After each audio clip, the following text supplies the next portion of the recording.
chia cái pol lỡ cái gì nó bùn lỡ bùn nó mà nó có cố liền bishop teach them ấy thì kiểu nói à bữa thì kiểu cái ngủ thì cái nhà vui thì cái mor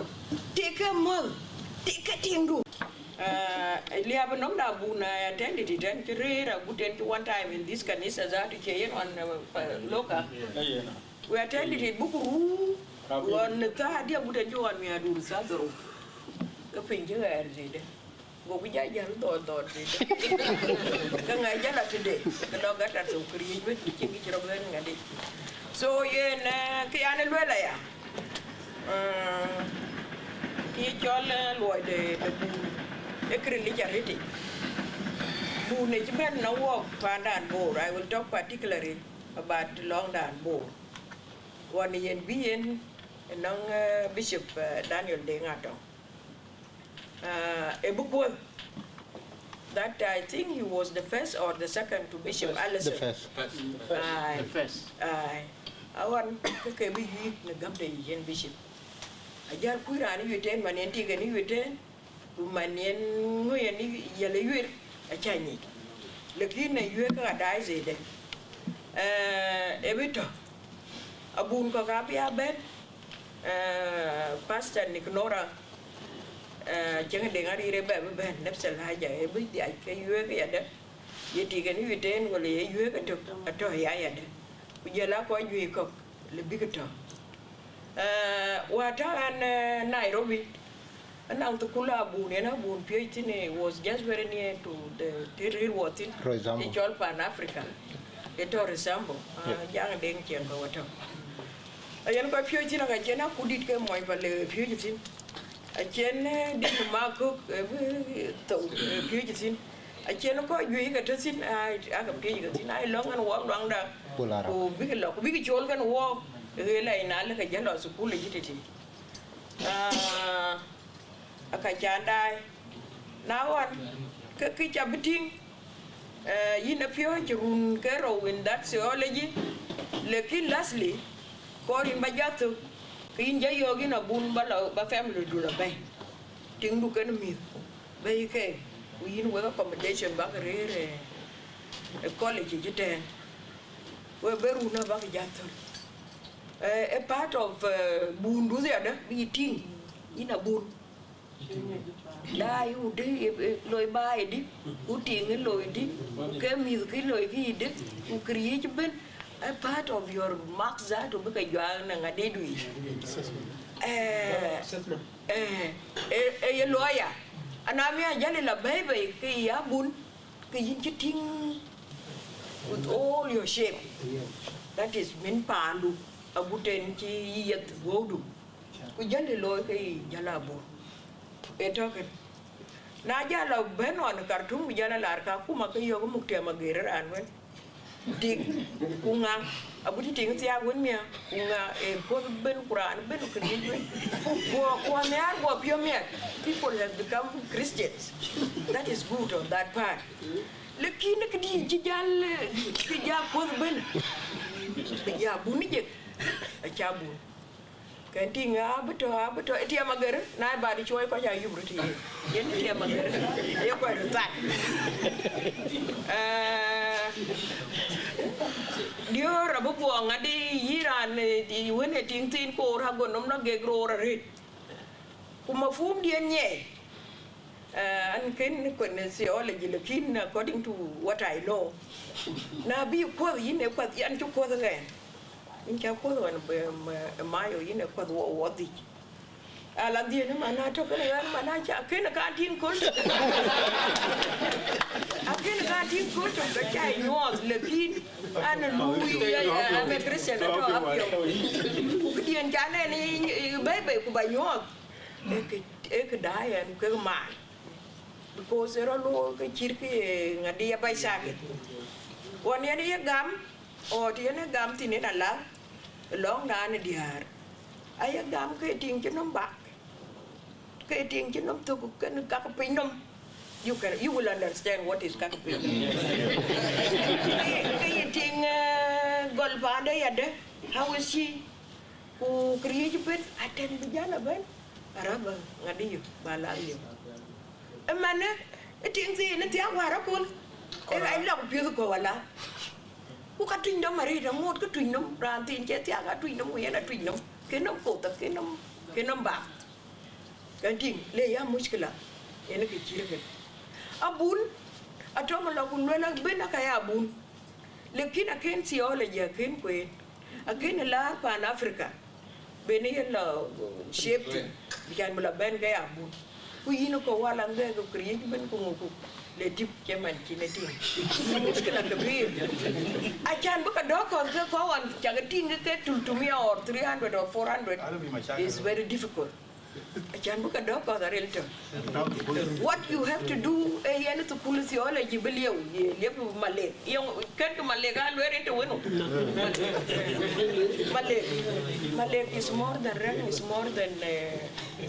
bishop win college because male ato ka ngi na wa pan Bor yel wela ka die no ne gollo yon since 1905 e ka ngi jimbo Bor ben kulu yenga go ngade ni 1905 nang malu nang ma chu ka bu ta wan bien I to know we could bela Bor ku yel Bor ber ba tem tan kriye that ma lecture te di do ngade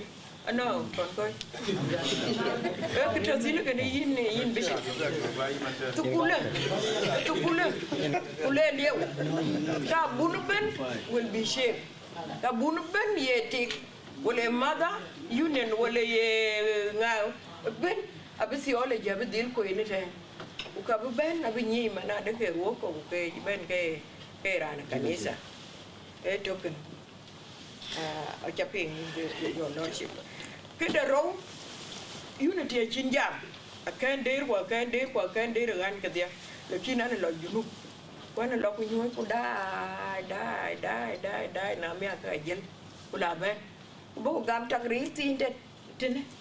la ba cha la yo ba pian ba yin la ku ka chai dol ka ren cheng adi bena chai le ke dia cha la tiu go dia yin bishop tiela tole ko jaru til rajarede ko jaru til ko jaru ko ke ngadi na lor juba ka lo la we ko war ci ja ko ke jel war ku nyang wo pin bu lo to yung la ga die ai ga rir no mare te ye yung ci yede yen pa ni junu ye ngakin ja to ku ye ngakin bu ku ye ngakin ting ay lo e pikir ke no ko gar pin banyi yen mana de ke tiela ato na boko ji pa na ko boku til ko iru te ko ke ya nan ke bo ka kuma ko nan ke bo maser ko ni gwen mi de ni ko mi de ko la ko ri wel ko maser ke bo ka kuma mi ko wel ko ngadi ya ke bo ngadi yela ayarip lekri napa pote midi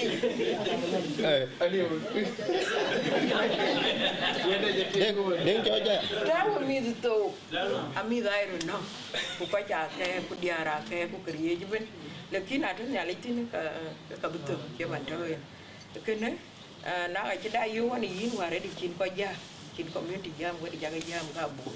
big peace big bridge big ko jam mate e ko to sino kan ke ko chalwe ruyen disunity editore ko ja chiru gam ko ja te ke ya ke tui ku ke bo ku ke kene e ka ku toke ke ye na sabal mafhum kanisa is very far from the nakuma akuma kanisa ku kanisa aya akuma there are sometimes na chikriye ben chi ko ke chintilere tin ke kanisa will come in and get the last person in chol ku bele ke loiro belong to bu ko advice ya kenting ke de pandan bo de tiel ye ko ke te ku ye ngolo ye ku kriye ben ku ke man waran chi dai juba juba yani balwelu ko chato ila na ke chira lo lekin ko pia wen be jal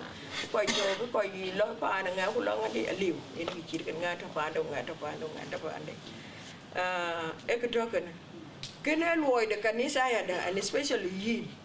ba ko ba ka tem ba ya bay together ku ye ka jam ye ka le manade ke ngadi manade ko che unity en create bentia January wapati am no mi kama yen juro ne chon were ke na ma du pu kan loy u man re chi were kun were chi jaro dwir man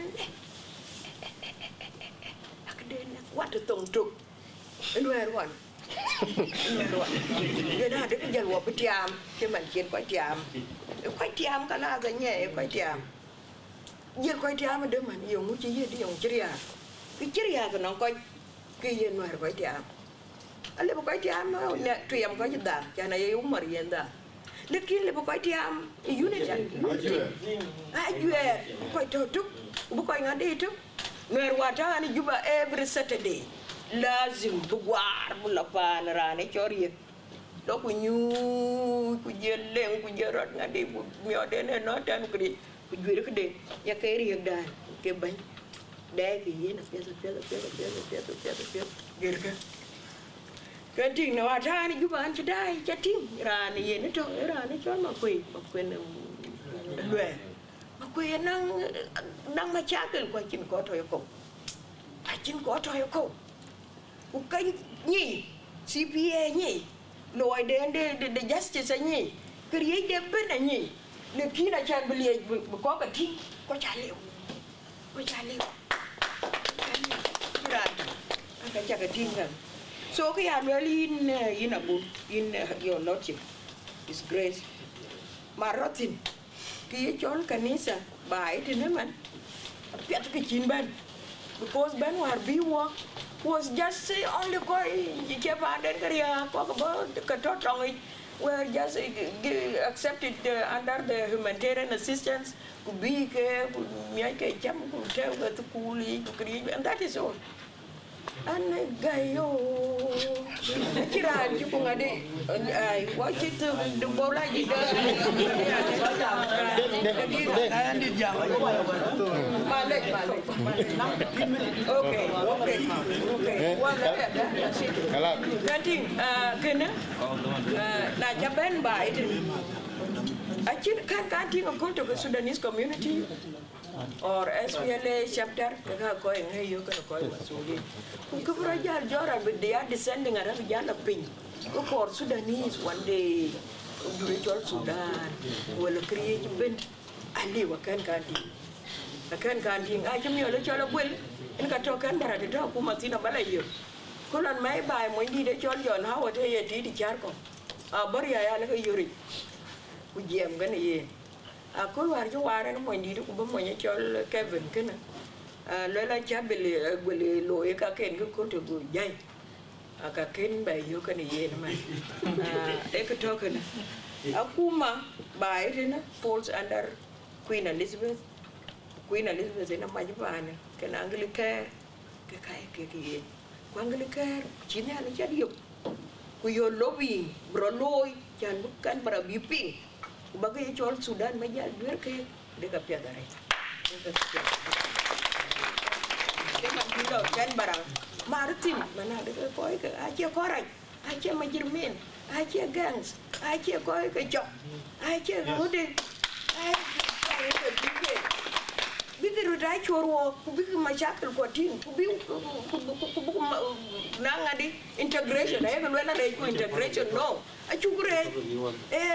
buku ngadi lela binyiru dong bi champion nyirkan kubaru sih bi ngadi integration ya kok no aci lui kan culture semua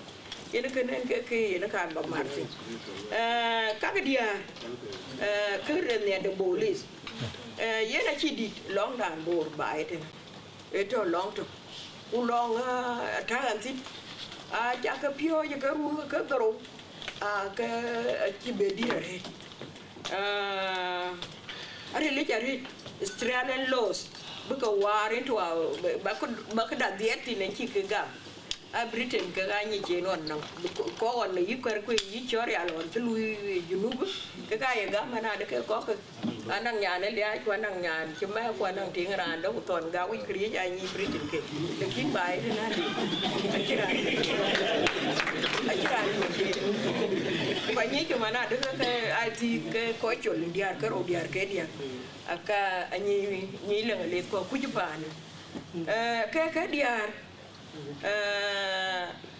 eji anang rur ko ku kechol what is woman right that wa kuke ku randa kulwara yokan kulwele yini na yandi that yongi choti kai kalam fare that is woman abuse rana ku ping diar ke aduka dam ku make yen rana that is an abuse Ayindi queen that wa chala can buy it na eti kriti gan ga yapi awu manu wo ga mi ga yenti kriye je ben ay yenti kana nyeki mana de yenti en kera ne yen ra family te ka che kar pol la ka gina bun la bun no mane yakol yin bishop to preach that chapter of Ephesus, chapter 5, the whole chapter. Book when we are buna kwen every Sunday. Every Sunday to teach the people, to teach them. Hey, take you no ya but take you can take a yankui, take a more, take a more, take a tingu.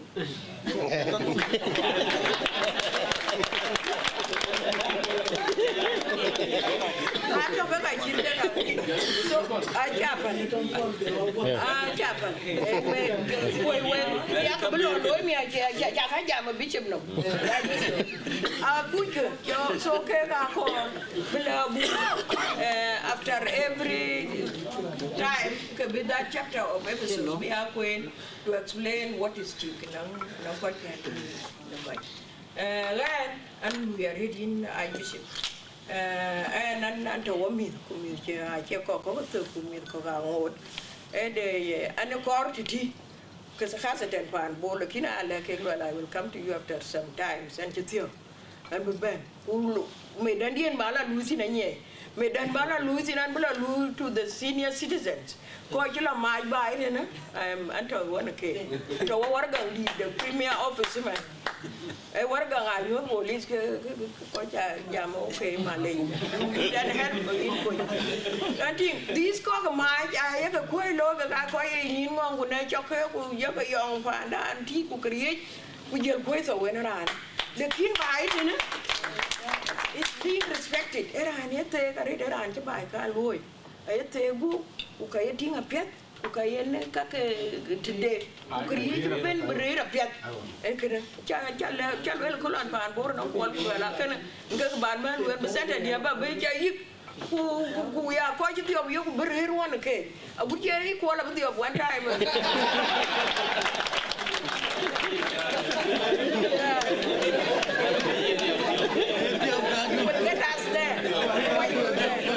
so yen an me pio wari Richinin ben in